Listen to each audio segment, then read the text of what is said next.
Nako, rekta na tayo ngayon dito. Nako, nakakaya talaga to. Ito mga pinsasabi na to, mga sagot nito ni Chucky, no, sa reporter, sinopla katuloy, no. Ito painggan po natin, no. Ito po ay pumapatungkol po dun sa ICI, no. Alam natin ang ICI, isa na lang natitira, no. Nahihiya pa siguro yung isa doon, sabi niya ng iba, budol tong ICI na to, isa lang natitira, ipinaglalaban pa. Ang mahirap no, pinaglalaban pa nito ni Chucky, no? Ito, pakinggan natin. Good morning, Sir Ted and Chacha. Good morning. Okay, Cha, go. Good morning po, Yusek. Maraming salamat po for being on this show today. Kahapon nga po, na-dismiss na ng House Committee on Justice itong dalawang impeachment complaints laban po sa Pangulong Marcos Jr. Ang idineklara po nila, insufficient in substance. Naglabas po kayo ng pahayag, ang sinasabi ninyo, welcome na, ito po yung welcome sa palasyo and let's move forward. Pero, Yusek, si Pangulong Marcos Jr. po mismo, ano ang naging reaksyon niya? Gusto rin po namin malaman. Yes, opo. Nung pinarating po natin sa kanya, nangyari dahil at the time hindi lang po siya nakamonitor eh. Meron po siyang events na pinuntahan, may mga private po siyang pinuntahan. Pinunta ng event daw po. Doon sa paligid ng Malacanang lang ata. Tanong, bakit bawal lumabas si Junior ngayon? Bakit bawal lumayo? Baka hinihinga ng iba, ay siya sabi ni Harry Roque na yung hospital ay dadalhin sa Malacanang daw. Ibig sabihin, yung mga equipment ng hospital, yung mga pang-equipment, mga technology, dadalhin sa Malacanang. Ano man ang mangyari daw, sabi, may panggagamot si Junior. Ganun ba yon? Tanong ko lang chismis kasi yan nakakarating sa akin eh. Kaya daw hindi lumalayo si Junior. Yun po, syempre po ang lagi naman sa Pangulo ay masunod kung ano yung proseso. Masunod daw ano yung proseso. Pero kay Sara, may due process ba yon? Yung nagpirmahan yung allegedly yung nagpirmahan daw galing sa pondo ng bayak. Yung ba pagiging magandang proseso? Wala aamin nun, di ba? Saka yung kay Duterte sa pagdala. Proseso ba yon? Ngayon gusto-gusto niya ng proseso. Natutuwa po siya na nasunod yung proseso at the same time, nagpapasalamat na nakita na ng taong bayan yung sinasabi ng mga akusasyon laban sa kanya ay walang anumang ebidensya. Chucky, hindi yan ang batayan po. Hindi porket naghain ng impeachment ay hinarang nga eh. Hindi porket sila Mike De Peso hinarang o ano mo impeachment niyan, hindi natuloy, hindi ibig sabihin yun ang pamantayan, ma'am. Ang ipamantayan nito ng iba, no, di ba siya din nagsabi dati na wala naman daw krimen kasi paglabas daw niya ng bahay, wala daw nakikita ng sasaksakan. Sa makatuwid, yung pamantayan niya pala, kapag may nasasaksakan siya, nakita niya lumabas siya ng bahay, doon na masasabi talaga ang krimen ay maangat sa Pilipinas. Hindi ganoon, Ma'am Chucky. Ang pamantayan po hindi po ang impeachment, kundi yung nakikita ng tao kaya siya gusto i-impeach. Yeah? Hindi ganoon. Kasi ang impeachment niyan, pwedeng permahan ng kung sino yan, di ba? Bayaran yung mga congressman. Kaya nangyari kay Sara, di ba? Sabi. Ngayon, yung impeachment niya pwede ditanggapin. Yung ba, absuelto siya? Yung ba, sa paningin namin, ma'am, sige, siya una nagsabi ng, mahiya naman kayo, korupsyon. Di ba siya nagsabi noon sa korupsyon? Hindi porket siya na unang nagsabi niyan, wala siyang pananagutan. Parang analogy nito dun sa barko, Yung barko po, kahit nagnakaw yung crew, hindi yung kapitan, Yung crew, kapwa crew nagnakaw dun sa barko, ang mananagot doon, responsable doon, yung kapitan.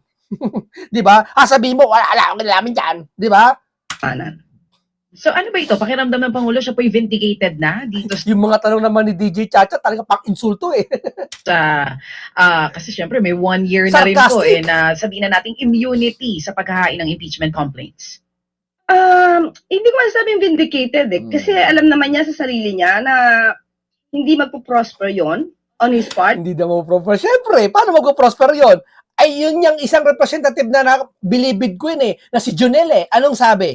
Anong sabi ng babae na yon? Biruin mo hindi daw basihan ng paggagamit ng pulburon sa hindi may impeach. Madalas sa tayo, hindi impeachable ang gumagamit ng pulburon. Ayun, sabi ng bilibid queen, saan katwiran yan? Magkakampi-kampi ang mga yan eh. Di ba? Siyempre, alam nyo na, magsuswing-swing sila ngayon dyan, yung mga pinklawan. Alam niya na wala naman siyang... Basta, ang layo nila, Duterte pabagsakin lang. Wala silang pakialam sa taong bayan. Duterte lang pabagsakin nila. Anumang impeachable offense. So, siguro mas maganda na rin na itong mga issue na to ay nabigyang liwanag sa pamamagitan ng nagnaring hearing sa Committee on Justice. At naliwanagan na rin yung mga tao na mga gawa-gawang kwento ito sa kanya.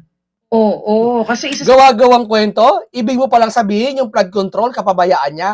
Hindi niya, eto na nga, nakarating tayo sa investigasyon eh. Hindi ba niya kinukulit yung ICI? Ano na, mag-imbestiga kayo. Yun ba, ma'am, guni-guni lang namin? Yun ba, eto nangyayari ngayon, guni-guni lang? Alam mo, ang layo ng katwiran niya po, ang layo. Halatang-halata na yung isang tao pinatakpan, lalo na utal-utal. sa mga paratang na binabanggit mo doon sa impeachment complaint, yung BBM parametric formula, isa po yan sa mabibigat na alegasyon sa Pangulong Marcos Jr. After po ng decision kahapon, pagkaalam ng Pangulong Marcos, meron po ba siyang instruction agad sa kanyang mga gabinete na may kinalaman po dito sa desisyong ito? No, even before, sabi niya, ngayon ang tutok niya talaga, mga usaping ekonomiya, usapin na makakaangat talaga. Tutok nga, usaping ekonomiya. Tutok niya, usaping ekonomiya.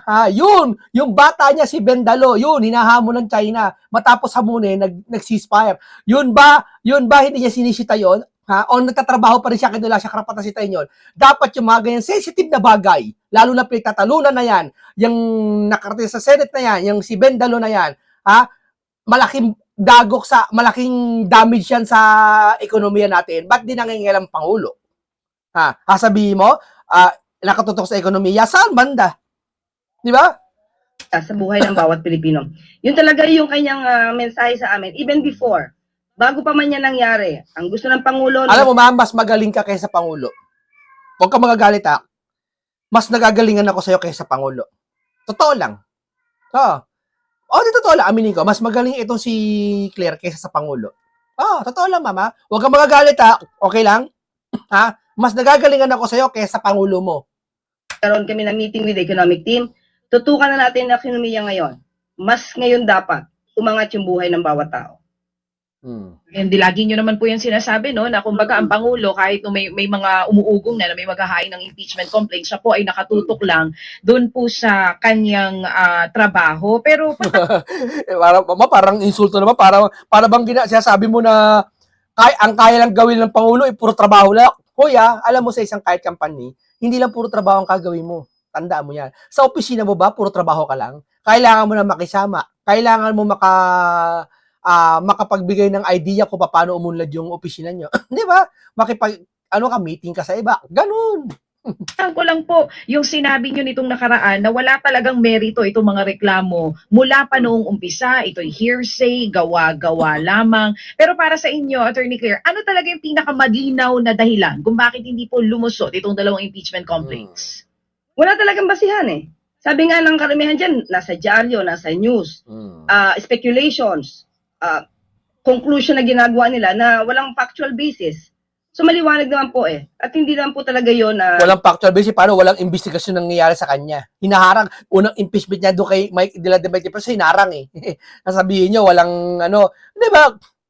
Bago nyo sabihin ng isang pagkain na maalat, tikman nyo muna. Hindi eh, nakita yung pagkain. Maalat yan. Matikman mo na ba? Hindi, basta maalat yan.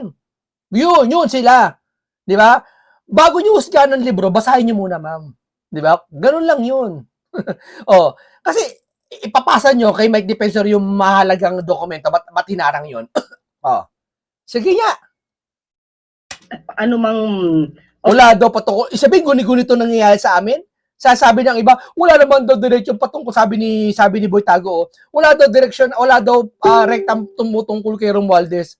Sige, wala pala rektang pinapatungkol sa kanyang ebidensya o man kaso ipatawag mo sa hearing. Ikaw nga, Chucky, patawag mo sa hearing yung Romualdez. Wala. Yan ay wala pong nalabag ang Pangulo. At wala po talagang betrayal public trust naman. Walang betrayal public trust, ma'am. Sabi ko nga, ma'am kasakop, eto, isearch nyo na lang para sigurado kayo Ma'am, kapabayaan niyang ginangyari sa niya. Ba't sino ba presidente, ma'am? Sino ba presidente? Saan administrasyon nangyari yung pangungurakot? Ba't napabayaan ng ganito? Hindi porket siya nauna, ma'am, ligtas na siya. Walang ganun, ma'am. Una ako. Umamin ako. Walang ganun. Ibig yung pala sabihin, lahat kayo, isa kayong grupo, ikaw presidente, nagnakaw lahat ng kasamahan mo. Tapos ikaw unang nagtaas ng kamay, ligtas ka. Yung ba yun? Ganun ba ibig pala sabihin? Hindi ba, betrayal public trust yun? Sabi, labas sa Pangulo. So for you po, talaga opinion nyo dyan, Attorney Claire, Wala, malinis lahat, walang korupsyon ngayon. Sabi nga ng mga vlogger ng BBM, oh ma'am, kung ayaw, bakit hindi sawayin ni BBM yung mga vlogger na yan? Sabihin nyo, wala kayong vlogger na ganyan. Ano siya sabi nila? Wala daw korupsyon sa panahon ni BBM. Ay, yung mga natutuklas ng korupsyon daw sa panahon daw ng Duterte, mga DDS. Biruin mo, grabe yung ginagawa nilang panluloko sa taong bayan. Sabihin mo na walang korupsyon ngayon, puro sa dating Pangulong Duterte lahat yan. Tinutuklas lang nila ni Pangulong BBM daw. Di ba? talagang basihan. Hindi ba dahil kasi yung karamihan sa mga kasamahan po natin sa Yung Diskaya daw, tao ni Duterte. Yung mga nahuli daw, tao ni Duterte. Lahat tao ni Duterte. Sindi sila sa Duterte. Oh, ganyan yung mga yan. Kaya ito pababa yung rate nila. Oh. Para ay syempre maka-BBM pa rin sa ngayon. Hindi ba yun ang dahilan, Attorney Claire? Hindi ang daming ang maraming bumoto diyan na hindi sila suporta ng BBM, iba nga daw yung binoto nila. Sino-sino yon? Ma'am naman, huwag naman tayo maglukuhan na ma'am. Yung tumaas ng kamay doon kay Kiko Barsaga, yun ganung karami yun ma'am. 'Di ba? Yung 60 suspended na naman si Barsaga, ang dami tumaas ng kamay. Yun yung maki-BBM ma'am. Dapat hindi maki-BBM, makipantay tayo. Ma'am, hindi ganoon. 'Di ba? Ang hirap sa mga politikong ito, binoto ng taong bayan eh. Taong bayan hindi kinakampihan eh. Kinakampihan yung mga politiko, hinahalikan yung paa nila. 'Di ba? Dapat di ganoon. Ako, pag ako naging congressman dyan, wala akong amo. kaya ingat kayo sa akin. Lalaglag ko kayong lahat. Kahit sino pa dyan, kahit best friend ko. Huwag ka makikipag best friend sa akin pag politiko ako. Dahil isa lang ang best friend ko, ang taong bayan ng best friend ko. Pero pag best friend kita, politiko ka, ilalaglag pa rin kita. Yan ang panindigan ko pag pinasok ko ang politiko. Pero base lang sila kung ano yung nakikita nila, base lamang sila sa facts, base lamang sila sa merito. So, tingin naman natin kasi ang mga mambabatas kapag naman talagang walang ebidensya, hindi na naman sila gagawa. Gawa lang na anumang kwento para lang mailubog ang Pangulo. Para may labog na mo. Bugok, hindi niya tinanggap yung bakit tinanggap yung kay Mike Defensor na impeachment? Sige nga, paliwanag mo ngayon. O, salamat. Tanggapan ng opisina, hindi tinanggap? At ipinakita rin naman nila na good job, merit yun. Merit yung mga congressman. Sige, good job, pinakita nila. Great, the best mga congressman dyan. Pinakita nyo sa Pangulo, ayos. Mga sip-sip. ang talaga kanila mandato para sa bayan, hindi para sa sino mang politiko. Ginamit na naman yung setang para sa taong bayan. Ano para sa taong bayan? Ha? Sabihin nyo sa taong bayan. Gusto nga ng taong bayan, panagutin yung mga kurap sa pamamagitan ng Pangulo. Hindi naman si Pangulo, halos lang pinabibintangan Sa pamamagitan niya, halos dapat pinursigi niya, pinupush niya, pinupurso niya. Sabi niya ni Senator Marcoleta, kahit kamag-anak pa, kahit pinsan niya, di ba siya nagsabi, walang kamag-anak, walang pinsan dito? Bakit niya pinupurso yung may senador na sumisigaw doon, mga minority sumisigaw, na si Tamba, ang doon sa pinakaulo, na tinuturo ni Saldi, ni Gutesa, lahat, bakit ang Pangulo tahimik? Di ba? Pero pag kay Duterte, nagsasalita sila. Sige nga. Hindi ito personal na interest, Auntie Claire. Ito po ay, kumbaga, pag tinarget na sila, yan ganyan mga pinglawan pag tinarget na sila, saka sila mangingialam. Pero pag taong bayan ang tinatarget, wala silang pakialam. Lalo na mga Duterte tinatarget, mga DDs ang tinatarget, wala silang pakialam. Pero pag sila na tinira, gagalaw sila, tingnan mo. Tapos sabihin mo, taong bayan? Hindi maniniwala sa taong bayan. asin nila dun sa mga ebidensya na nakasama dun sa impeachment complaints. Yes, Chacha, kasi kahit yung ibang mga lawyers, ibang constitutionalists na hindi naman talaga BBM supporters, sinabi nila, wala talaga merito wala, mahina. Talaga lang Pwede ba yun? Asa labas mo sino-sino yun? Na hindi naman talaga BBM supporters. Yung mga pinklawan, hindi naman talaga BBM supporters yan. Pero common sense na lang, nakikisangkas lang yan. Kasi nga, ayaw nila, dati kasi si BBM, pag yan tumakbo si BBM, hindi na tatakbo yan Pag tumakbo sila, yung mga supporters ng BBM mapupunta sa kanila. Yun lang yun. Yung mga bintang, kasi lahat puro spekulasyon. Sabi niya, Chismis, ito daw si Chucky, ayun sa Chismis sabi daw si Chucky, kunwari lang yan na nakiki-BBM. Pero pag yan si BBM buwaba, tamo, magpipink lang yung mga yan, magpipink yan. Bigyan natakbo yan. Okay po. Yung pong let's move forward, ano po ba ang ibig sabihin? Basta tandaan mo, BBM, ang sisira sa'yo, tandaan mo, yung malalapit sa'yo ngayon. yan ang ano ko sa'yo, duda ko sa'yo, BBM. Lahat ng malalapit sa'yo ngayon na pitatanggol ka, yan ang sisira sa'yo sa 2028. Pag sinabi nating let's move forward na, kumbaga kalimutan na natin itong mga inihain at bringing up na mga, kumbaga sabihin na natin na nag-uugnay sa Pangulo dito sa issue pa rin ng flood control, even yung mga sabihin na po natin na isa rin po sa ibinabato sa kanya yung pagpasa nung most corrupt budget. Lahat po ba ito kalimutan na natin, Attorney Claire? Paano po ba yung move forward? Hindi naman.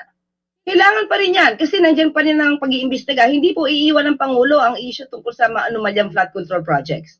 At kung sino man ang umabuso sa pondo ng bayan, dapat ito managot. Hindi po iiwan yan. Ang gusto lamang po ng Pangulo when he said na let's move forward, iwasan yung ibang mga pamumulitika. Bakit pa bumuliti ka? Ha? Lamang nga si Sara sa survey. Si BBM hindi na makakatakbo sa 2028 yan. Napangulo na yan. Ano pa bumulitik ang ginagawa ng iba? Nagsasabi ng katotohanan. Ano pa bumulitik ka dyan, ma'am? Di ba? Kailangan ng tutukan po ekonomiya. Ayan na sila eh. Yan ang pag-skip nila. Yung sinasabi pamumulitika. Pag na-corner na sila, sabi nila, mahal nila taong bayan. Maniwala kayo. Kailangan na po talaga na may makitang magandang kahihinatan. Ang dapat na programa ng Pangulo, maibigay yung tama sa mga taong bayan. Kailangan makita, patataon na siya. Sa kanya galing yan, ha? Kailangan na makita, bakit yung 3 taon siya nakalipas, hindi talaga makita, no? Kaya kailangan na makita. Nadudula siya, oh. Naman nila kung ano yung ginagawa ng gobyerno. Kasi, ang sabi ng Pangulo, hindi ito ang madalas pinag-uusapan ng mga simpleng tao, Halimbawa, sa palengke, sa anumang lugar, hindi madalas pinag-uusapan ng impeachment. Bakit naman kasi pag-uusapan sa palengke yan? Ba't naman pag-uusapan yan? Pinag-uusapan yan minsan sa inuman. O kaya sa pag nakatambay na. O kaya pag ng mga barkada na itapik yung ano. Hindi naman talaga pag-uusapan yan kahit viral eh. Yun yung viral na yung vlogger. Di pa rin pinag-uusapan eh. Di ba? Kahit sino mga artista, hindi pinag-uusapan eh. Na pag-uusapan lang yan, ma'am, mga occasionally yan ba? Na may swimming. Tapos may cellphone na binuksan, narinig yung balita. Ay, yan si ano, ganyan yan eh. Yun. Pero yung pag-uusapan sa palengke, ma'am, wala talaga nun. Kaya huwag mo kaming gaganyanin, ma'am. Pero kung tutuusin, alam ng taong bayan, kahit di pag-usapan, kung ano ang nangyayari. Kaya huwag mo sasabihin niya, talaga sasabihin ng tao, nga naman, walang pinag-usapan. Napapaniwala mo yung mga tao eh. Oo, gano'n. Sa realidad tayo. Maski ako sa palengke kanina, wala naman pinag-uusapan tungkol sa impeachment eh. Wala naman pinag-uusapan tungkol sa anumang babagay. Busy sila sa kanilang buhay. Pero hindi dahil sa wala pinag-uusapan, yun ang pagiging batayan mo. Ang hilig kumuha ni Chucky ng anong batayan, no? O ano pinagkagawa? May sarili kang batayan, ma'am?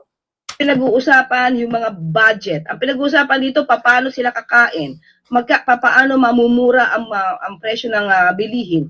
Yan po ang karamihan. Siyempre! Yan talaga ang karamihan. Paano sila kikita?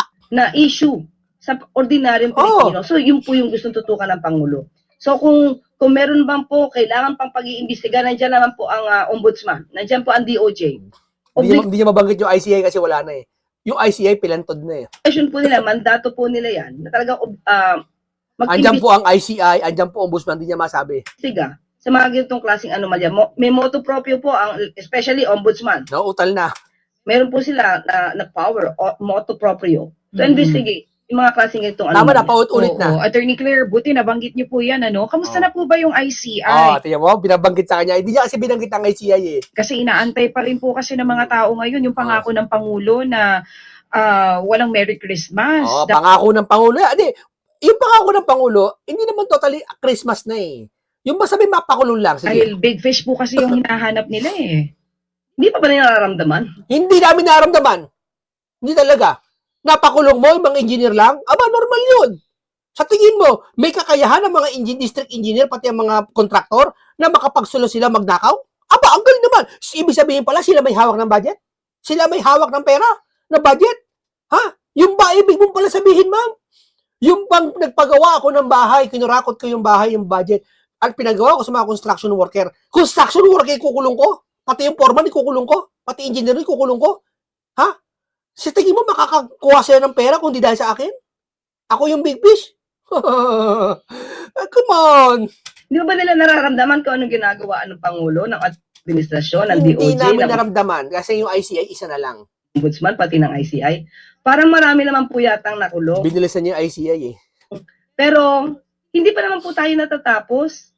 Mahaba pa po ang panahon.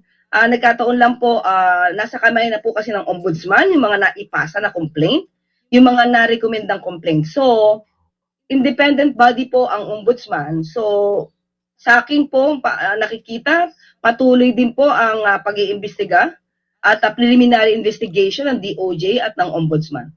So, on the part of the administration, na ibigay na po karamihan kung sino yung dapat na sampahan ng kaso. So, we'll just wait for the action po, resolution from the DOJ and ombudsman. Oo, kasi syempre ang iniisip nga po ng ilan, ang bring up nila, kung malaking isda, si Zaldi ko nga daw po hindi pa rin natin mapauwi at mahanap hanggang sa ngayon. Ano na daw po bang balita doon din? And ulitin ko lang, Hindi nila pinaprosanapin si Saldi ko, no? Dito lang. Ang galing-galing nila maghanap, pero si Saldi, hindi.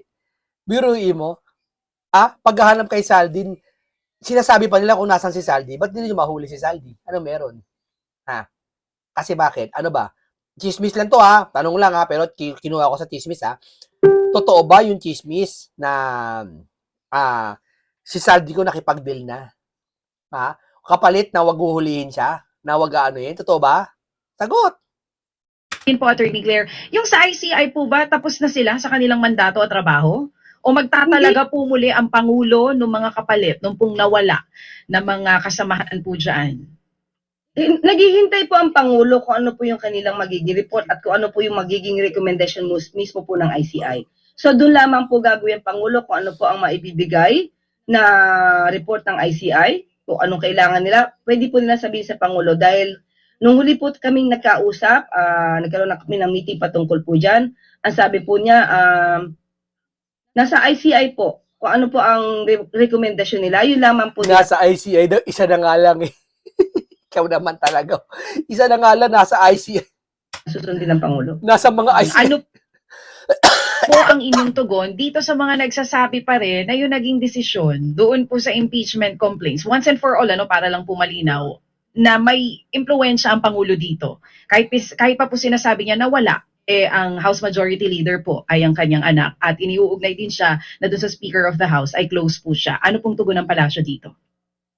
Alam niyo po, kahit po na nag-inhibit na voluntarily si Kong Sandro, maraming nagsasabi na ganyan, pero ulitin natin, hindi lamang po ang miyembro ng House of Representatives sa Committee on Justice, Alexa Mahina. Marami po na mga law experts, constitutionalists, na hindi po sumusuporta, or rather, hindi naman talaga sila BBM supporter. Nagsasabi na wala po talagang merito yung mga complaints na sinampa. So doon pa lamang po dapat makita natin na hindi kailangan makialam ng Pangulo. At the same time, may separation of powers po tayo Kung ano po ang proseso ng House, wala pong gagawin na executive na pakikialam, no? Walang executive overreach na gagawin ng Pangulo. Ginagalang po niya ang separation of powers. Walang executive overreach at dahil dyan, sabi nyo nga, move forward na rin po ako sa ibang topic. May sinasabi po ang Malacanang na mahigit 60 contractors ang posible pong ma-blacklist dahil sa pagkakasangkot daw nitong sa mga anomalya pa rin po dito sa flood control projects. Kailan nyo po ilalabas itong listahan ng sinasabi Sa New Year na ulit, lalabas yan, ma'am. na 60 contractors Yuri mo, January, February na. Ano ginangyayari? na iba Kung talagang gusto nyo ilabas yan, kasing bilis kung paano si Duterte dinala sa dahig na wala pang isang araw ang doon na. Sana ganyan din yan. Kung talagang tutuwanan at talagang gusto nyo. Tama, mali! blacklist din po ng DPWH. Okay, sa ngayon po, hindi pa po sa akin binibigay ng DPWH. Baka po mas maganda sila mag-announce kung sino. Ang meron lamang po ako, pero hindi ko rin po, hingi ko muna po yung ang kanilang permiso kung dapat kong sa publiko, no? Mm-mm. Meron po kasi dito sa akin ibinigay na 8 na report. Teka lang po, may formal charges na against 8 major contractor licensees. Pero ang sabi po sa atin, may 4 na po na na-revoke. At maliban po dyan, meron pa pong 8 additional contractors na meron na pong na-charge na po sa ngayon. Pero pagpapaalam ko muna sa kanila kung kailangan kong mag-attend. Hindi ko rin po alam po ito po ay na-press release na nila. Hindi po ito kasama dun sa unang inilabas sa listahan ng Pangulo last year. Meron po ba mga bago dyan? Kahit without naming names kung sino po yung mga contractors na yan. Meron mga bago? Meron po doon sa mga nabanggit. At meron ding bago? Teka lang po, kasi 16 to eh. Opo, opo. Most probably meron. Most probably meron, oo. Opo, opo. Kasi 16 to, oo. Oo. Para lang po mas maintindihan natin, pag sinabi nating blacklist as in official, hindi na po sila pwede na sumali dito sa mga bidding na gagawin sa gobyerno. Ano daw po bang sabi ng DPWH? Kailan din daw po nila planong isa publiko ito? Ngayong linggo po ba yan? By next week na? Pag tinanong mo na siya ngayon, malapit na yan, ma'am. Ganun yan, yung mga yan eh. Oo. Parang walang pinagkaibahan dun sa ano eh. Walang pinagkaibahan dun sa, anak, kailan ka magugas ng plato? Ma'am, ngayon na ma. Ma'am, ngayon na po. Pero kung hindi mo siya tinanong, wala siyang balak hugas ng plato. Matutulog siya, kunwari, tulog-tulugan. Ya? Ganun yan eh. Pag tinanong mo na, syempre, action na yan. Yun din ang sagot niya, yung tanong mo ngayon. Mamaya po siguro natanungin ko po si Sec. Sabi na. Vince. Basang-basa eh. Hindi po niya naibigay sa akin ang detalye tungkol dito. Oo. Meron na po bang details kung itong mga contractors na ito ay may kinalaman din po sa ghost projects? O paano po Basta walang kinalaman siya kay Romualdez, hindi kasama yan. Tanda mo. Yan lang kasimple. Pag kasama si Romualdez dyan, ay yari yan. sabi na bad contractors po ito at blacklisted na? Sa ngayon, ang binigay lang talaga sa akin ay impormasyon pula sa DTI, pero kung ano man yung mga kaso nila, hindi po sa atin na ibibigay pa. Sige po, mag-aantabay po kami dun sa iba pang update dito nga po sa 16 contractors. 60 contractors sa posibleng ma-blacklist nga po. 16 sabi niya kanina. Sabi ni Chucky, 16. Ngayon sabi nito ni Chacha, 60. Ng 60 contractors na binanggit ng DPWH, 60 naman from the DTI. Lusot pa siya, kunwari. Oo, ayun, malinaw po at least. Ako po last na lang bago ko ibato ito kay Manu. Magaling to. Attorney Claire, meron po bang reaksyon ang Pangulong Ma'am, tensya na mama, mas magaling ka kay BBM talaga. Yung totoo lang, sana ikaw na laging si BBM na lang spokesperson. Marcos Jr. tungkol po doon sa medyo mukhang may pagpapalit or kudeta, liderato doon po sa Senado? Hindi po sabi nga po natin, ayaw ng executive overreach, no? So, kung ano po ang mangyayari sa Senado, decision po nila yan. Nakita na po ba ng Pangulo yung kumalat na draft report daw po ng Senate Blue Ribbon Committee? Wala pong nabanggit sa atin. Wala pong nakaraan. Opo. Attorney, yung sa ICI po, paano makapag-function sila ngayon? Isa na lang po nakaupo dun sa commission. Again, ikaw naman, kalimutan na nga, tinanong mo pa Mr. Ted ba ito napag-uusapan ng Presidente kung siya ba ay mag-a-appoint o they will just have to cease to exist? Hindi po, Sir Ted, no? Kailangan lang po nila siguro po ay magbigay muna ng ang update. Ano pong kailangan nila? Magbibigay ng update, isa na lang. At yung marami, di makapagbigay ng update niya, isa na lang. naman po gagawin ang Pangulo kung ano po yung magiging recommendation mismo ng ICI. Okay. Siya bumuo nun. Siya nag-utos dapat. Dapat immediately na. Dahil anong pahit siya na ngayon? Siya bumuo ng ICI. Gasito lang gawin niya o magtalaga ulit ako ng panibago. Yung mga pribado na, ba't ayaw gawin? Hindi niya. Section 10 of this particular executive order. Bakit? Wala na ba siya mapagkakatiwalaan na? Ubus na? Baka yung mailagay niya Duterte? At ilaglag siya? Subukan nyo ilagay si investigasyon na sino ba? Magtalaga siya ng random. Bakit? Ganun ba yon? Po, ang binabanggit po dito, no?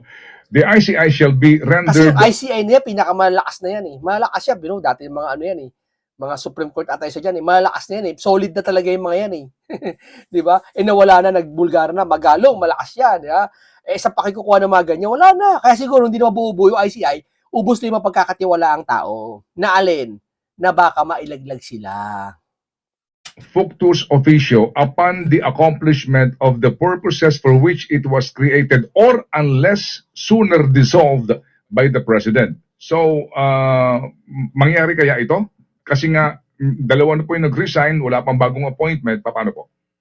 Kaya nga po, hihintayin lang po ng Pangulo kung ano po yung magiging report ng ICI. Mm-hmm. Kung Hihintay na ng Pangulo ano magiging report ng ICI, isa na nga lang eh. Ano ba yun? Si Vince ba ba? Si Vince? Ano ba? Ay, ko po. Kung kailangan pa po nila magpatuloy, sabihin lang po nila sa Pangulo. Kailangan, sila ba ba magsasabi na kailangan magpatuloy? Hindi ba ang Pangulo mag-i-initiate na, kailangan nyo magpatuloy ha? Bakit sila magsasabi? Ang may karapatan dito, Pangulo. Ma'am, hindi sila. Ibig mo pala sabihin kung ayaw ng ICI, okay lang? Okay lang sa Pangulo? Ha? Yun lang ba yun? Tapos sabihin mo, yung impeachment, hindi tinanggap? Wala. Ma'am, okay lang yung papel lang yung impeachment, pero nakikita ng taong bayan, ma'am, totoo. Kung kinakailangan nila ng another budget, sabihin lang po nila sa Pangulo. Yun lang po ang Ako, hinihingi pero ng naman taong bayan yan. Another budget na naman. Ma'am, kulang 100 million yan. Pangulo. Okay, so meaning naman. kung sila po Mga kung billion din gagastos din dyan, ha? mag-recommenda pa na mag-appoint ng dalawa pang panibago kapalit nung nag-resign. Yes po. Ano Okay. po yung i-recommend nila, pakikinggan po ng Pangulo. Okay. Ito pong sinasabi po ng mga OIC sa Executive Secretary's Office, Finance, Public Works, DOJ, Budget, Environment, TOTR, at maging sa inyo pong tanggapan dyan, wala hong, kailan po mag-appoint ng permanente presidente? Nung nakausap ko po ang Pangulo, sabi po niya ay magbibigay naman po siya ng listahan para sa Commission on Appointments. So, hinihintay lamang po namin. Nabanggit na po namin yung issue na po na yan sa kanila. Opo. When will that happen ho kaya? Kasi ang mga senador din po nagsasabi nga no, na hindi pa pwede na magtagal yung mga OIC kasi kinakailangan talaga po ng basbas ng CA. Tama yun! Bakit ayaw nyo? Bakit? Anong lusot nyo? Bakit ayaw nyo? Ano yan? Ba't OIC lang yan? Hindi nga. Hintayin lang po natin. Kasi po last week nung na-issue po ito ay nabanggit na po natin sa kanya. Okay. And then, ma'am, yung pong sinasabi din po sa ngayon, no, na kahalagahan na maging transparent ng presidente po sa kanyang karamdaman. Kumusta ho ba siya? Meron po siyang event ngayon. Meron siya event ngayon. Tinatanong ka, hindi yung event na yan. Sabihin mo kung okay o hindi. Makakasama po ang mga taga-media. So makikita din po nila na okay naman po ang Pangulo. Opo. Siya, itong event, ma'am, ay sa palasyo lang po ba ito o sa labas? Hindi po. Sa labas po. Sa labas. Ay, di po. Sa labas po. Parang, ma'am, asan yung Pangulo? Nasa bahay ba siya? Ay, wala. Wala sa bahay. Wala. Asan? Sa labas ng bahay. Husay! Opo. Ito ba ang kanyang unang paglabas ngayon sa Yes po. sa palasyo? Yes. Pagkatapos ng tatlong araw. Wow. Pahinga sa diverticulitis. Yes po. Yes po. Pero kahapon meron din po siyang pinuntahan pero within the vicinity lang po ng Malacanang. Siyempre, hindi pwede lumayo. Kaya nga sabi ng chismis chismis lang, huwag niyo paniwalaan na, kay Harry Roque, bakit daw yung mga hospital nandoon na sa Malacanang, dinala na yung mga equipment at mga technology doon, na kung sakaling masumpungin ng sakit, doon nagagamutin. Kasi nakakaya naman kung dadalhin pa sa St. Luke's, makikita pa ng mga tao.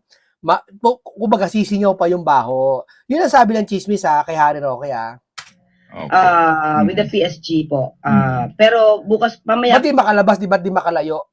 Bakit? Kasi may napansin mga ano kanina, may napansin. Ito napansin lang hindi huwag niyo paniniwalaan to Chore lang to. Chismis to Naglakad daw si Junior, medyo kubado. Dati ganyan maglakad nun Ngayon daw medyo ganun. Para daw may iniinda. Alam mo yung lakad na may iniinda na masakit sa tiyan. Pero tinitiis lang. Parang kubado ka na ganun ko. Hindi naman umaaray, pero parang gano'n ang style. Naglalakad ng medyo naka-letter C yung katawan. Imbis na ganyan lakad niya, ganun, medyo gano'n ng konti lang, hindi halata. Ganyan lang konti, hindi halata. Para may iniinda. Chismis lang yun, po yung talaga makakasama niya yung taga-media. Alright. Ma'am, ano po reaksyon ng presidente dito po ngayon sa world war na nangyayari? Dito po sa ating mga opisyal and of course, itong Chinese Embassy spokesperson. Okay po, nung tinanong ko po siya, kasi medyo uminit po yung usapin tungkol sa pagdedeklara ng persona non grata. Ang sabi niya po mismo sa akin, huwag ko lang patapusin yung question at sabihin kong no. Yun po. So, hindi po issue sa Pangulo kung madedeklara ng persona non grata. Hindi po. So, kung meron pa nagkakaroon ng debate, Hindi ba siya magdidesisyon na wag na talaga? Totally. Tigilan na yan. Debate na yan. Wag niya na. Di ba ganun? Presidente siya, mami. Ano ba naman yan, ma'am? Ano ba naman yan, presidente na yan?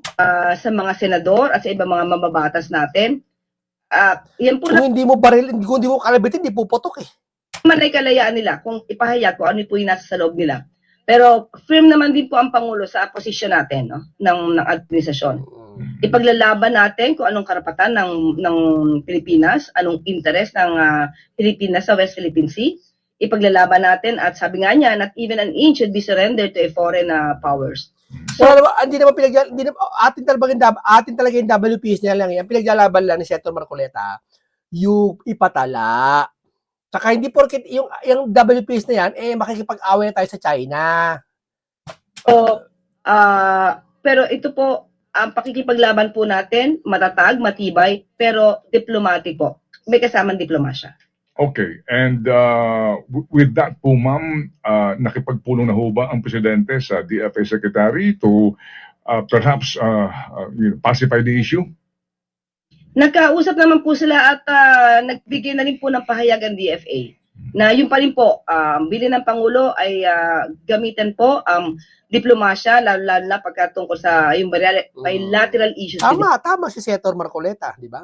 Gamitin ng diplomasya. O ba't ayaw niya pagsabihin yung mga kiko na yun? Saka si Erwin niya, ayaw niya pagsabihan. Yan ba ang Pangulo? Ganyan ba style ng Pangulo ngayon? Puro trabaho lang? Yan ang sasabi ko sa inyo, mami. Hindi porket trabaho lang. Kailangan sa opisina ba pag may nakita ka malit, wala kang pakialam, trabaho lang ako. Diba? Kailangan tungkulin ng Pangulo, sawayin niya yan, mga bunganga ng mga yan. Dahil sabi mo nga kanina, ang gusto ng Pangulo, umangat ang ekonomiya. Alam naman niya kung mga nababagsak sa ekonomiya, katulad ng mga yan Ayaw niyang sawayin. Diba? China. Okay, and sa ngayon po itong ating ASEAN Summit, may mga concerns po bang Presidente? Ano ang kanyang panawagan po sa ating lahat? Sa atin po, sa ngayon po, talaga nagpe-prepare po, nagkaroon po kami ng meeting ito nang nakaraang. Hindi, okay na yan. Tapos na yan. ASEAN Summit na yan. Ibang usapan na yan. Doon lang tayo sa usapang mali-mali ICI na investigation flood control na yan. Wala na. Di ba? Kanya-kanyang issue na. Okay. O, ganito lang po muna tayo. Paalam sa inyong lahat.